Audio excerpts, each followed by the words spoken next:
Hello, good morning guys. I-share ko lang sa inyo kung bakit na-hack yung account ko. Alam naman ninyo na maingat talaga ako. Hindi ako nagkiklik ng mga account kung bakit. Ang tanga-tanga talaga, no? Kasi meron po may nag-chat sa akin na kakilala ko na nagtatrabaho sa munisipyo. Dito sa munisipyo natin. So, nag-chat siya sa akin na sabi kung gusto ko daw magpalista sa AKAP. So, ako naman, syempre, alam mo naman, pagka mga ganyan, di ba, hindi lang naman ako, lahat naman tayo, di ba? Alam naman natin na ang AKAP, talagang familiar sa atin. At meron daw may ayuda ng 8K. So, sabi niya, nag-reply naman ako, ang sabi ko, opo, send mo yung full name mo, at saka yung CP number mo. So, yun nga ang ginawa ko. Nag-send ako, sinend ko. Tapos, ngayon, tumawag ngayon sa akin. Pero, hindi ko nakikita yung mukha. Okay lang. Kasi, ang tumawag sa akin, hindi mismo yung nag-chat. Sabi niya, tito niya, siya daw yung nag-a-assist sa tito niya, nag-a-assist. Yung sa akin, yung nagtatrabaho sa munisipyo, ako po yung mag-a-assist sa inyo para maklaim nyo po yung 8K, sabi niya. Ito naman si tanga, di ba, naniwala. So, sinagot, kinausap. In-interview din ako. Tinanong sa akin kung anong work ko, kung anong full name ko, kung ganito. Tapos, tinanong niya rin kung may GCash ba ako, nagka-cash in, nagka-cash out. Sabi ko, may GCash ako pero walang laman, sabi ko. Tapos okay ma'am, tuturuan kita kung paano mo ma-claim, sabi niya. Paano ang proseso, sabi niya, para maipasok yung pangalan mo, sabi sa system daw, para maipasok. So, ako naman, si tanga nga, di ba? Dahil naniwala ako, dahil kakilala ko naman yun kakilala ko yung nag-chat sa akin. So, tapos nun, tumawag nga, no? Nung after nun, ma'am, sabi niya, magsisend ako sa Facebook ng parang pinaka-code, sabi niya. So, okay sir, okay, naniwala. Nag-send. Okay ma'am, nasend na po ba? Sabi niya. Okay sir, sabi ko naman, nasend na po. Pwedeng pakibigay mo ma'am yung code na nasend ko sa'yo, sabi niya.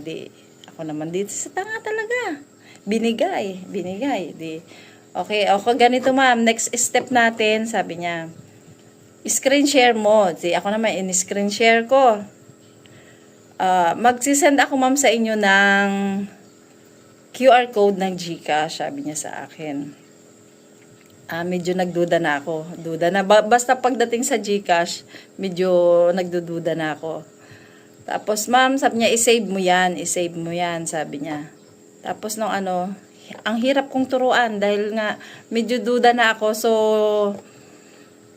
nasend ang QR code, Tapos, i-save mo yan, ma'am, sabi niya. Sinave ko naman. Ma'am, pakita po ako ng QR code. Sabi niya, kung nasave mo na. Sinave ko na nga. Nasave ko na, sir, sabi ko. Sinave ko na. Tapos nun, punta ka po sa GCash mo, sabi niya. Una, sabi ko, scammer kaya ta, sir. Sabi ko, pa naman, hindi, ma'am. Nagagalit pa nga sa akin. At sabi sa akin, hindi, ma'am. Basta ganito lang, madali. Parang ang bilis-bilis naman yata, sir, sabi ko ng process. Kasi pagka nagaganyan kami noon, sabi ko ang tagal. Bakit ang bilis naman yata, sabi ko sa kanya. Hindi ma'am, talagang na to, schedule for payout na to, sabi niya. Ganon, si tanga nga, di ba, naniwala. Tapos noon, after noon na pagka pumunta sa GCash, screen share mo ma'am, sabi niya. Sinigurado niya. Pakita ma'am ako nung QR code na sinend ko sa inyo. Tapos, punta ka ngayon sa GCash. Ngayon, click mo yung QR, sabi niya sa akin. Nagduda na talaga ako. Upload mo, ma'am. Hindi na, sir, sabi ko. Nung pagkakasabi ko niya i-upload, hindi na, sir, hindi na ako interesado, sir, sabi ko. Hindi na ako interesado, yun. Nung nung pagkakasabi niya sa akin na ko daw yung GCash ko, so sabi ko sa kanya, sir, pwede bang makita ko yung may-ari ng account na to?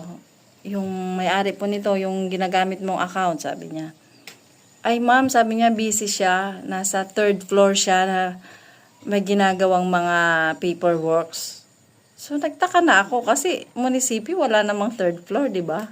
So, nung ay sir, sabi ko, scammer ka, hindi na ako interesado. Hindi na ako interesado, sir, sabi ko sa kanya. Nag-stop na, in-stop ko na yung conversation namin. Tapos, no, after nung mga ilang minuto, sabi nung kapatid ko, di pumunta, nandito yung kapatid ko, naikwento ko nga sa kanya.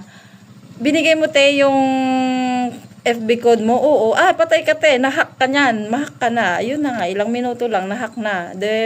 After nun, pagkakasabi ko, nung itatry na, nahack na yung account ko, ang dami niyang mini-message na mabuti na lang, bago pa nawala yung nag-session expired yung messenger ko is, may tumawag sa akin na kakilala ko dito sa aming barangay na sabi ko, pakipost na nahack yung account ko. Marami na siyang mini-message nang hihiram ng pera. Hindi ko naman ugali, di ba, na manghiram ng pera na So, yun na. Pagkatapos nun, tinawagan ko yung anak ko. Shout out kay Pia Jenica. Ang galing niya. Mas mabilis siya sa hacker. So, ayun, nung nahack na, na-stress na ako, hindi ko alam kung gagawin ko. Yung anak ko na lang ang bahala, basta binigay ko yung cellphone sa kanya, bahala ka dyan, nak, sabi ko, ako lang bigay ng information sa na kailangan niya. So, after siguro mga 15 minutes, na-recover naman. So, pagka may manghihirap, aral na sa akin to, aral na, no? Pero gusto ko lang pong i-remind po sa inyo na hindi po ako nanghihiram ng pera through GCash or kasi yan ang pinakaayaw ko, yung hanggat maaari ayaw kong manghiram ng pera. Sige, okay po. Sana maging alert din po sa inyo, sa akin naging aral na yon. So, share ko lang, baka may mga mag-chat na mga ganyan sa inyo, maging aware na kayo.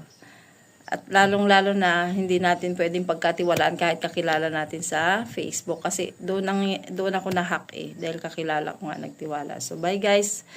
Sana napulutan nyo ng aral. Thank you for watching.